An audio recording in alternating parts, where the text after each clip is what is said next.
Hello, everybody, and welcome to yet another broadcast from Bad Left Hook. I am Connor Rebush, and with me is the man, the legend, the truth, Scott Christ. How you doing today, Scott?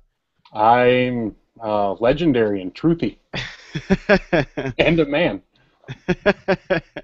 Refreshing to know. Yeah, I'm We're good. here. We're here today to talk about the I'm not really sure how to phrase it. I guess I'd call it a mixed bag of fights last night. We had some good results on Showtime Championship Boxing. We had some fun fights and we had some dull fights, and culminated in what was definitely the best fight of the evening between Adrian Broner and Emmanuel Taylor. And we're going to bring you kind of an interesting analysis of the main card fights today because I'm normally the guy who likes to have the in-depth analysis and everything, but I was actually at this fight live. It was in my hometown of Cincinnati. So I didn't get the HD view, as it were. I don't like actually have very good vision from where I was sitting in the stands, though I was relatively close. US Bank Arena makes a pretty good venue for fights, actually. But I can tell you what the feel of the crowd was like and how the fights were being received in the crowd of some 8,000 people, while Scott was watching the broadcast and so had a much better view and could see the replays and everything clearly, so he'll be able to give you the in-depth analysis, and we can see how these fights were received differently from our two different perspectives. Scott, what was your overall feel after this night of fights? I don't know how in depth I can be. I'm working on like an hour's sleep here, so so I don't know how great my recall is going to be right out the bat. But I thought it was a good main event. Certainly better than I expected, more competitive than I expected, obviously. And I have a lot of thoughts on Adrian Broner coming out of this fight. Some good, some not so great. I thought the undercard was pretty much exactly what we should have expected. A couple of easy fights on Showtime Extreme. Andre Berto, was a little rusty, but not too bad. And Matisse's fight was what it was. So. Other than that, it was a solid card in the end. I still wish that it had been better. I mean, if we're, looking at a Showtime championship boxing event, I think people expect better than what we got, even though it turned out to be an okay card. For sure. Yeah, I have similar feelings. Some of the fights really kind of dragged on, but really I think the defining characteristic of this card, because I don't think the main event really defines how this card was, and I'm talking about the Showtime Extreme bouts and even the bouts before that when there were a lot of young and upcoming local favorites with various other fighters brought in for them to kill in front of the ravening crowds. It's just it gave me a different perspective on boxing as a spectator sport, because I've always been somebody who's watched boxing from the comfort of my home. This is like the first major boxing event I've gotten to see live, and so it's a little sad almost. I think one of the most resounding things I take away from this is that fans, whether live or at home, don't really have any respect for boxers. Like it's, you know what I mean? It's just kind of a comedy for people in the crowd when people are getting the shit kicked out of them. And some guy is there on the undercard and the prelims, the untelevised prelims. He's from Puerto Rico, so he's come a long way, and he gets knocked out in the first round, and it's just hilarious to people. And there's just really no regard for how difficult the sport is. People just seem to completely buy into the hype. And I didn't hear anybody complaining about Adrian Broner being announced as a three-time champion. So obviously the Alphabet Soup organization's plan of make up a bunch of nonsense titles is working with the casual fan because they buy it. Oh yeah, I mean, and that's one of the things I think that hardcore fans, if that's what you want to call them, or call us, I guess. I think that's something we forget about is most people have no idea what we're talking about when we talk about things like this, because I mean they're generally not reading sites like ours. They're generally not even reading like ESPN to read about boxing or anything. I don't think they really read about boxing that much. They just it pops up on their TV, or they have a few favorite fighters. In the case of Broner in Cincinnati, they have some local favorites that they've seen come up, and people don't really care about how bogus the WBO and the WBA and the IBF and the WBC are. A world title is a world title, and that's why you can always advertise a world championship fight. I mean, if it's Daniel Jacobs fighting for the regular title that we know is bullshit, it doesn't matter because someone's going to believe that it's the real world title, because if you say world title, they assume, frankly, that most of them, I assume, that they assume there's only one, and there's four in every, weight class, plus however many others. And I mean, it's just, that's why it works. I mean, because most people simply don't care, because the sport isn't, popular enough for people to follow it. So it was such dedication that they get all this minutia and all this, this more insider stuff. And it's not insider, but it's stuff that you really only pay attention to if you're completely dedicated as a fan to caring about all these things. Mm-hmm. It was almost shocking that the first fight of the main card between Andre Berto and Steve Upshur, which we'll dive into right now, almost shocking that wasn't for a title of some kind. Yeah. I can't believe that they actually fought a 10-round bout. What did you think of that fight? I mean, Berto, I think... the good news is that he looked like Andre Berto. His shoulder is healed, so he appears to be back in top form for him. But the bad news is that he looked like Andre Berto. He just kind of turned in an Andre Berto performance against, I don't know, I guess I cared more about Steve Upshur watching that fight live than I did Andre Berto, to be honest. Upshur, whoever's managing that kid's career... needs to not toss him into fights like that, because he clearly has skills. I mean, when he had moments, his offensive boxing was pretty solid, particularly on the inside. He fought well as a tall guy. He had some nice uppercuts. He was hitting Berto with some clean punches anytime that Berto wasn't at range, but he clearly did not have the experience to know how to fight a complete game against a very much experienced at the top level guy in Andre Berto. Yeah, I mean, Upshur is... an interesting fighter. He's a young veteran. I mean, he's been around a while. He's had around 30 pro fights, but that was the first time he's ever fought beyond 8 rounds. I mean, he's never even had a scheduled 10-round fight before last night. And I think one of the things that I noticed during the fight, and it didn't really surprise me because I've seen Upshur a few times, is he is lackadaisical in a weird way. He will sort of, I think it's probably a lack of confidence or whatever it is, but when he leads the action, and we saw this when he got off first against Andre Berto, I thought he was the better fighter. I mean, yeah. I really thought he was clearly in control when he was able to get off. After 4 rounds, I had it 38-38, so I had 2 apiece, and then after that, Berto more or less took over, in part because Upshur kind of allowed him to do that, because Upshur would get him on the ropes and then just sort of lean toward him and not take any advantage of where he'd gotten Andre Berto where he needed him to be, and then he didn't attack. So, Andre Berto, whatever you want to say about him, will go after you if you give him an opening. And I thought Berto looked a little rusty, and that's to be expected.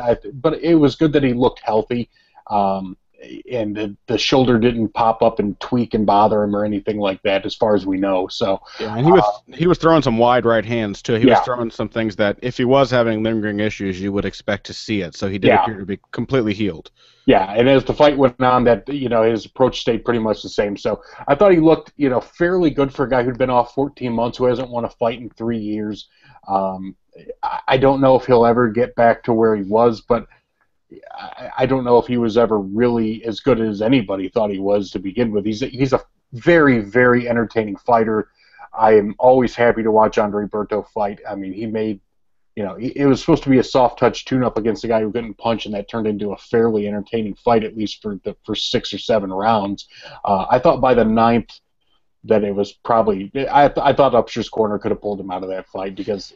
And on TV, Rod Salka was his lead in the corner, and Salka was, very close to pulling him out of that fight. Upshur didn't want to get pulled out, but they let him finish, and it didn't really matter either way. But at some point, that could have been stopped. It wasn't a huge thing or anything like that. So, but yeah, Berto, if I were grading him, I'd give him a solid B for that performance. He didn't look any different under Virgil Hunter. I didn't expect him to. It's kind of like expecting Alfredo Angulo to look different under Hunter. He's not going to. Hunter's just trying to sort of refine a few of the things that these guys do. that has gotten them into trouble. And whether that works or not, I don't think it's entirely on Virgil Hunter either way. I mean, fighters kind of are who they are, especially Berto. He's 31 today. Angulo's in his early 30s. These guys just sort of are who they are. In many ways, Steve Upshur is Adrian Broner without supreme self-confidence and exceptional athleticism, because he offensively coming forward looked really sharp, and then spent so much of that fight just letting Berto have his way with him and just covering up and taking shots on the rope. I mean, it was a relatively entertaining performance. The fact that Upshur made a fight of it at times was what made it compelling to watch live. People around me in the stands were joking that they picked this guy up at the bus stop and stuff like that. They didn't have any idea who Steve Upshur was, and thought he was just a bum. And so when he was actually doing well, and they were kind of taken aback at how cleanly he was connecting, it was fun. It was a fun experience, but I don't think he really convincingly won any of the rounds in the fight, despite his good moments. So it was an Andre Berto fight. It was still entertaining to watch. Moving on to the next fight of the main card, we had Lucas Matisse coming back from two very rough fights in a row. The first one against Danny Garcia, second one, which was a tough loss, with about 37 low blows and a swollen shut eye, and first knockdown of his career. Then the second knockdown of his career, or second time he'd been knocked down in a fight in any case, against John Molina in what was an absolute war. Finally got a softer touch in fighting Roberto Ortiz, who was apparently a champion of some kind. Silver champion, I think, was the name of the title. I think so. I don't even remember, to be honest. It was a green belt. They were holding it up, so. Yeah, it was probably a silver then if it was a WBC. They have the silvers and the interims. And I think it was a silver title. So, in any case, it was shaping up to be a fun fight, possibly an entertaining knockout for Matisse, that just ended in a really unsatisfying and nonsensical referee decision. And it wasn't like I can assure anybody who doesn't trust themselves and thinks that maybe they were fooled by the broadcast team. We didn't have any commentary on the situation live until the post-fight interview, and everybody around me, including myself, knew that stoppage didn't really make any sense. Ortiz didn't seem to be on his way to winning the fight, but he definitely seemed to be on his way to beating the count, and the referee decided not to allow him to do so. Yeah, I mean, he definitely beat the count. I mean, there's really no arguing about that. And then we get into people go, well, it was 9.5. Well, 9.5 isn't 10. But I mean, at the same time, this happens frequently enough that fighters really should start getting up at 8. I mean, just because the rules do say if you're on your way up, that's not up. So, then you're kind of leaving it into the referee's discretion. And if he's thinking, well, okay, you're still down technically at 9.5, this fight's over. He's going to call it. Or he can make that call. I mean, and nobody's going to like it, but technically it's fair. So Ortiz didn't seem to protest a whole lot. I mean, he disagreed, but I don't think he was really in a position to win the fight or anything like that. I mean, I think if anything, Benji Esteves just kind of jump-started the inevitable at some point that he was going to get stopped. It definitely felt that way watching it live. Matisse looked relatively sharp. It looked to be a competitive fight, but I was kind of saying from the very beginning, predicting that Ortiz's entire style and body language would go through a dramatic transformation the moment he got hit cleanly by Matisse, and I think that proved to be the case.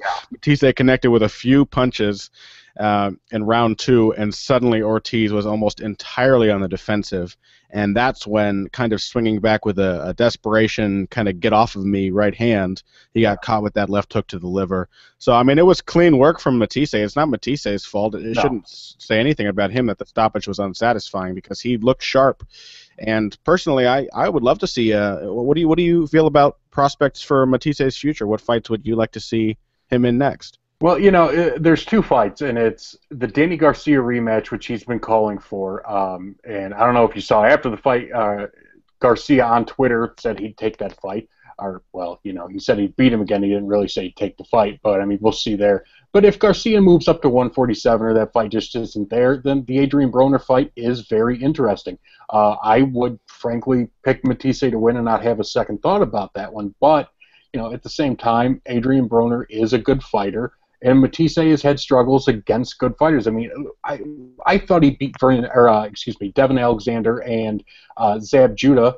I thought he won both those fights, but he didn't, crush either of them. I thought he clearly beat Alexander. I thought he edged past Judah, but, there was an argument for Judah. Alexander hung around in his hometown, and Matisse didn't get him out of there. I think we've sort of, and I think we said this, before, but with Matisse, I think in a way we've kind of overrated his punching power, not because he's not the best puncher in the division, because I think he is the best puncher at 140. It's just that, there's a difference between knocking out Roberto Ortiz and Humberto Soto and Mike Dallas Jr. and then trying to do the same things to Danny Garcia or, Judah or Alexander or Adrian Broner, who we know can take a shot and keep going because we've seen him in with Maidana.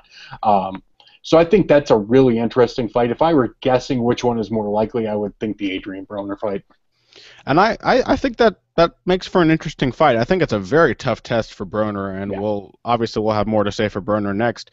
As for Garcia, I actually perhaps I was swayed by the fact that I picked Matisse going into that fight, but I actually think Matisse was doing a pretty respectable job against Garcia, who made the surprising decision to box, which I think is what caught everybody off guard and caused us all to pick Matisse, because we thought in a battle between puncher and puncher, it's going to be Matisse. But I thought Matisse did a pretty good job adjusting and staying on Garcia, and really just kind of got a rough series of events in that fight. He was knocked down by a shot to the back of the head, which is exactly what happened to him in the Molina fight as well. And, it was kind of a knockdown, which is fine, but it was a rabbit punch. And he ate a lot of low blows that the referee didn't say anything to Garcia about.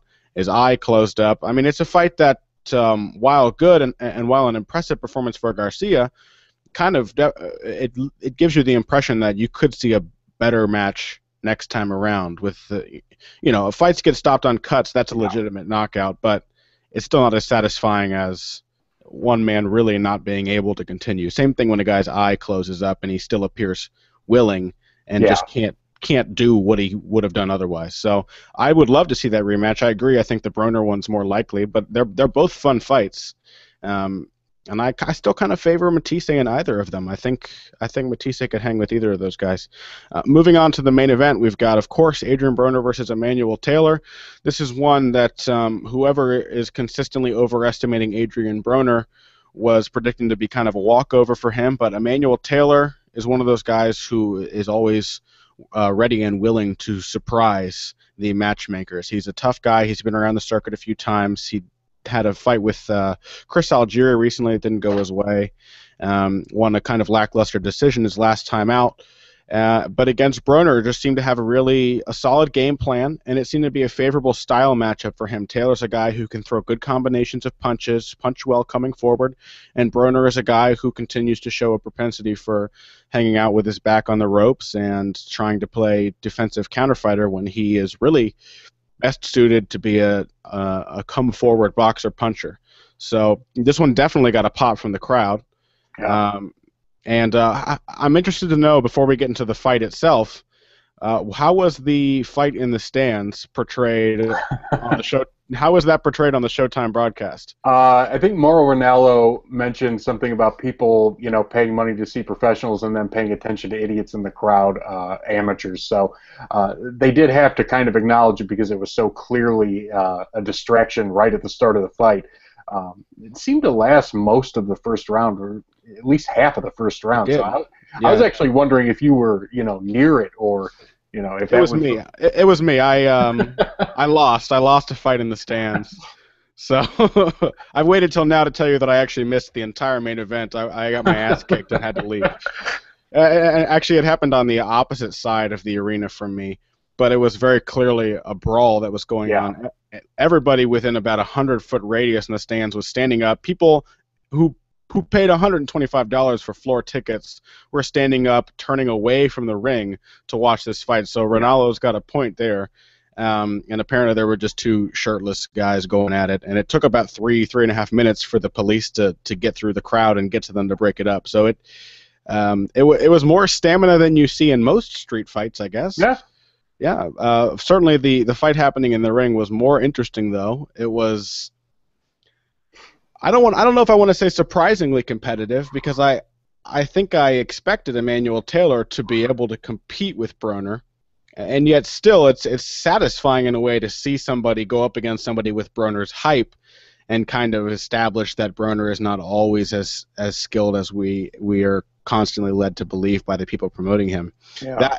That being said, I actually thought Broner showed a little bit of development, which is last time we did a preview video, we were talking about Broner versus Carlos Molina, and saying that this fight is interesting because we can see if he's learned from his loss to Maidana, if he's going to do what he does well. Because when he fights, kind of in the style that Rashi Warren showed earlier on in the night, he's a pretty good boxer. He's got good hand speed. He hits pretty hard, and he throws. He's got good punch selection. I think that's one of the things that his camp does really well, is teach their guys to throw smart, interesting combinations. And the combination he used in the final round of this fight is proof of that. He puts his punches together very well when he gets his offense going, when he gets into a rhythm. And so we're still just kind of waiting to see Broner develop into a fighter who fights to his strengths rather than fighting to strengths of somebody else that he does not possess. Yeah. So, I mean, I think we saw a little bit of that. I think he was forced to come forward because it was probably coming clear to him by the third round that he was not going to win this fight if he didn't start, moving and backing Taylor up and throwing punches. But it was a progression. He didn't exactly turn into an aggressive boxer puncher overnight. He kind of showed the same middling performance he did against Molina, against just a much more entertaining opponent. Yeah, I have a lot of thoughts on this fight. With Broner, I think I'm kind of at the point where I just don't think he's that good. I mean, honestly, I just don't. And people go, oh, he's such a great talent. I don't think he's that great of a talent, to be honest. I mean, he's got some really good physical gifts, but I don't know that he knows how to utilize them. He's still in this fight, and he was better here than he was against Molina, against a better opponent than Molina. So that was a nice step forward. But frankly, I thought he was so bad against Molina, who had no business in the ring with him, that there was basically nothing to do but get better from that fight. But with this fight, he didn't do the shoulder roll, so that was nice. But, Broner there's just something missing there. Whatever it is, I think it's a mental thing. If it's delusion, if it's this, sort of obsession with trying to pattern himself after someone else, whatever it is, he is not. First of all, he's not Floyd Mayweather. I mean, it's 11 fights on premium cable now. We have firmly established that he's not in the same solar system as Floyd Mayweather. At this point, I'm not sure that, forget Mayweather. Is he as good as Zab Judah was? Is he as good as Shane Mosley was? Because those are kind of like the next step down from Mayweather for me in that, 140, 147 weight class. And, Mosley and Mayweather both fought at 135 as Broner did. But I don't really see him even being that good. He's not great. I mean, if we're going to call him great, we have completely bastardized the idea of someone being a great fighter, because he's shown no indication in his career, in the actual results of his actual fights that he's actually fought. There's been no indication that he's a great fighter. There's been a lot of indication that he's a great fighter if you listen to his promoters and his managers and him, and the network people that have hyped him on HBO and now on Showtime. But he's an above-average fighter to me, and that's really all I see. I don't see an elite-level fighter. I don't see a guy who's going to develop into an elite-level fighter. I mean, 25 is young, but he's also 25 with some pro experience now and a lot of fights under his belt and a belief that he's already great. So I just don't know where any of this real improvement is going to come from. He already lost. I mean, it's not like he's protecting an O anymore. He lost to Maidana, and I give him all the credit in the world. He lost in a totally dignified manner, and I think he would take that rematch if it was offered. I think he's sincere about wanting to fight Matisse, because I don't think he fears anybody. I don't think he's afraid to fight anybody. I give him a lot of credit for that. I just don't think he's as good as he's been hyped to be. I mean, that's really it. With this fight, I thought I would have scored it for Emmanuel Taylor without the knockdown in the 12th round. I would have had it 115-113 for Taylor, because I thought he was winning the 12th round. But that was a legit crunch time knockdown, and if he had needed it, he got it. didn't quite need it. And I thought the scores were all entirely fair, by the way. 8-4 on 2 cards and 7-5 on another for Adrian Broner. I thought those were fair because a few of the rounds that I was giving to Taylor were rounds that could have gone either way entirely. But I thought it was an interesting fight, and it was, to me, even more than the Ponce de Leon fight, which was the first time most of us saw him, even more than the Malignaggi fight, even more than the Maidana fight. This was the fight that established to me that this is not a great fighter. This is an above-average good fighter on his best days, and he's going to have some days where he's really not that good for whatever reason. If it's just physically not there, if it's mentally not there that night, whatever it is. And I think the style matchup clearly didn't help him in this fight because Taylor was ready to fight. And those are the sort of guys we've seen him have problems against, is, competent fighters who have a game plan, who have kind of clearly studied him and know what they're doing in the ring, instead of a guy like Carlos Molina or a guy like Martin Rodriguez or Eloy Perez, who were just completely physically overmatched by him. I think I have to go with Delusion as the reason for it, because I really do think, as you say, Broner's got no fear, and he's got obviously an incredible ego. And I think we see this with fighters, particularly once they've started to develop and get some professional level success. They start to think that they're better than their backgrounds, they're better than their coaches, they don't really have to listen, and they know what's best. And I think that is pretty clearly what's going on with Broner, because his trainer, Mike Stafford, is a pretty solid trainer. I mean, he puts together some good, amateur-style boxers, like classic American amateur-style boxers. And he's come right out and said, I didn't teach Adrian to do that shoulder roll. I didn't teach him to do the Mayweather crab style. He just does it because he thinks it's cool. And everybody's so quick to say that when he does these Floyd-esque things, it's because he doesn't have Floyd's talents. And I don't think that's the case. I think it's the fact that he hasn't been taught by a Mayweather. He doesn't know the system. He's not learning it from anybody. He's just doing it because he has a vague idea of what it looks like. It's kind of like watching a lot of movies and thinking that you can be a director. You may, in fact, produce something that looks similar to a good movie if you have a good eye and you're relatively smart, but you're not going to put together a good movie on your first try. You need somebody to teach you. And so Broner's just kind of caught up in this, I know what I want to do, and I have these ideas, when he's clearly best suited to be, physically at least, to be a boxer puncher and oftentimes a more aggressive pressure fighter. When he swarms with combinations, he really does appear to be a solid talent. I have to agree with you, however, in saying that he isn't really an exceptional talent, because boxing talent isn't just physical. I think almost more than any other sport, boxing is equal parts mental and physical. It takes incredible resolve and mental toughness and just a very particular kind of mentality to be a good boxer. And mentality determines style. And while Broner looks best coming forward, if he's not feeling in his mind like he wants to fight coming forward, if he's not eager to get the fight going, if he wants to hang back and counter, he's just going to keep fighting the way he's been fighting. And that's, I don't think cardio or any physical problems have really plagued him. I think it's just that throughout his career in these high-profile fights, his inability to consistently fight his inability to consistently fight to his strengths, his inability to want to come forward is the problem. He wants to hang back. He wants to not throw a lot of punches. He wants to be flashy. And it just it often results in some really fun fights. I mean, this was a very entertaining matchup, but it just doesn't result in an exceptional boxer. I was interested. Actually, one of the first things I did after the event was go to look at your scorecard, because you and I often have very similar scorecards. And watching it live,. I was interested to see how different my impression would be from somebody who had a better view and wasn't surrounded by the crowd, didn't have a cameraman in their way, and other things like that. And I also think I had Taylor winning by like 1 round going into round 12 based on the strength of his early performance. And it was interesting. I was kind of pleased to see, I guess, that I had an impression, but it's difficult to judge from the crowd how much is actually landing cleanly. But despite all that, I felt watching it live, that scoring in my head, I was giving close rounds to Broner, and that the rounds I was giving to Taylor were clearly Taylor's rounds.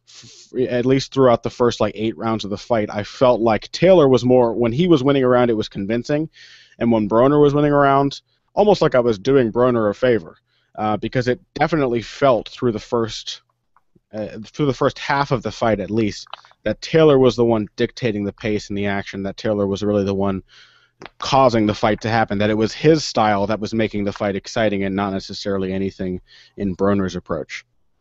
Yeah, and Adrian was interesting in this fight because there were those times when Adrian kind of let himself get pushed around the ring, and because Taylor came right out aggressive in the first round. I mean, right off the bell, he sort of set the tone for what he wanted to do.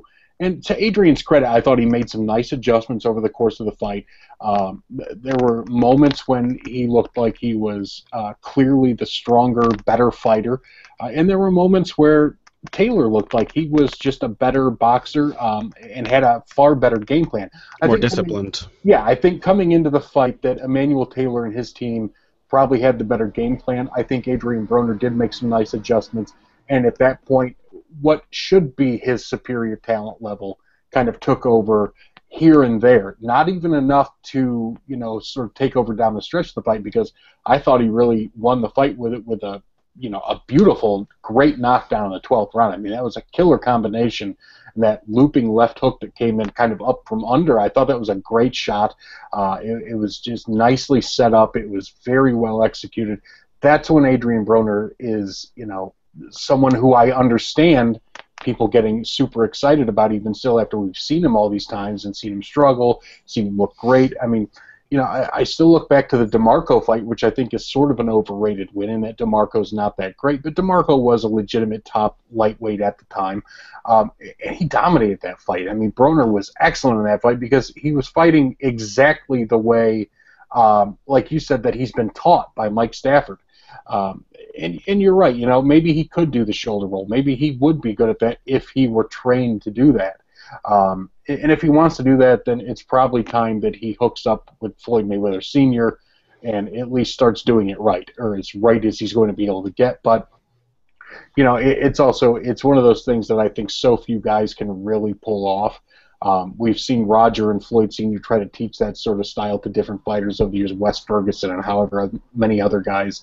Mickey Bay. Yeah, and it never really sticks. I mean, some of them, Mickey Bay is competent with it. He's okay, but he's not going to be an elite-level fighter. I don't know if Adrian Broner would ever be great with that style, but if he wants to do it, I mean, if that's really what he wants to do with his career, he should probably go ahead and cut ties with Stafford, with no disrespect to Stafford, who's a terrific trainer, and go learn how to do what he wants to do right, because if he's going to keep doing it this way, he's going to run into the problems with guys like Taylor, who frankly, he's a middling fighter. I mean, he's still 23. He's very young, but he's had a few, fairly high-level fights with Mayfield and Algieri and a few other guys. And if someone who's supposed to be as good as Adrian Broner isn't convincingly beating someone as good as Emmanuel Taylor, then the thing for me is not that Taylor is better than I thought. It's that Broner isn't. That Broner is worse than, and I'm not the biggest Broner fan in the world either, obviously, but I don't even think he's as good as I thought he was coming into this fight. I expected him to win this fight. I expected him to win a decision. I figured he would pretty well dominate the fight. I figured he'd win 9 or 10 of the rounds. That wasn't the case. I mean, and it never, at no point in the fight did he really take it over. He had a great one big punch in the 12th round. Mm-hmm. And I'm not saying he fought poorly either. It's just I think we kind of saw his level, and his level is really close to the level of Emmanuel Taylor. Mm-hmm. No, I absolutely agree. Things I'd like to see from Adrian Broner in the future, either hook up with the money team for real and start training the style he obviously likes.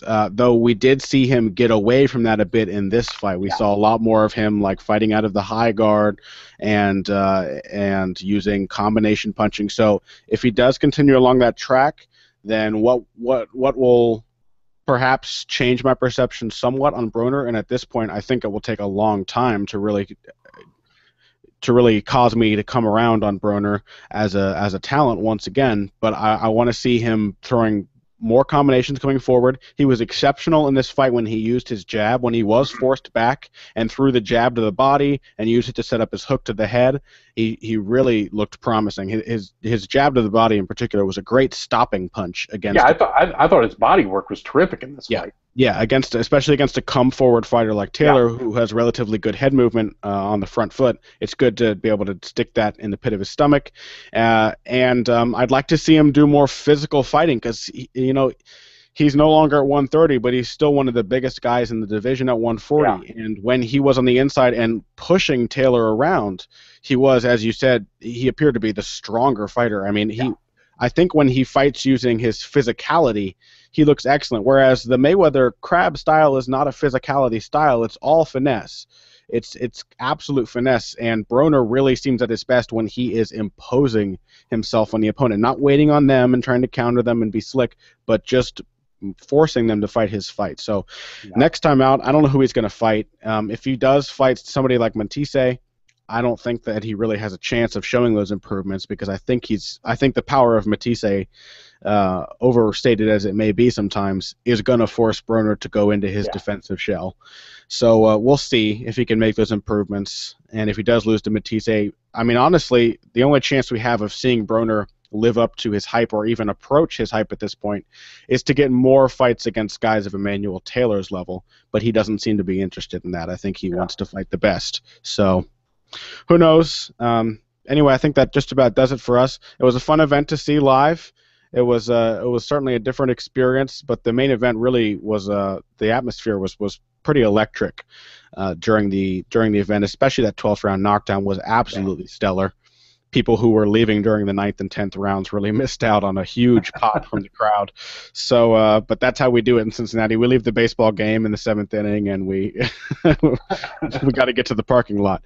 So I was glad I stayed through to the 12th round. Fun fight. Didn't exactly tell us much about Adrian Broner that we didn't already know, but it did remind us that he can still be an interesting personality and still put on some fun stylistic matchups with various other talents in the 140-pound division. So that does it for me. From Bad Left Hook, I'm Connor Rebush. You can find me on Twitter at BoxingBush, B-U-S-C-H. Scott, what's your Twitter handle again? At Scott Christ, BLH. Okay, and that's from Bad Left Hook, boxing coverage, blah, blah, blah. By the way, this is not a 13th round video, and I did not come up with a title for it. So if anybody in the comments wants to suggest a title for this kind of video, just kind of a general post-event review, please do so. My creative juices aren't exactly flowing from a late night the night before, and Scott had an even later night or very early morning, so by the sounds of it. So that'll do it for us from Bad Left Hook. Thank you for joining us, and until next time, goodbye.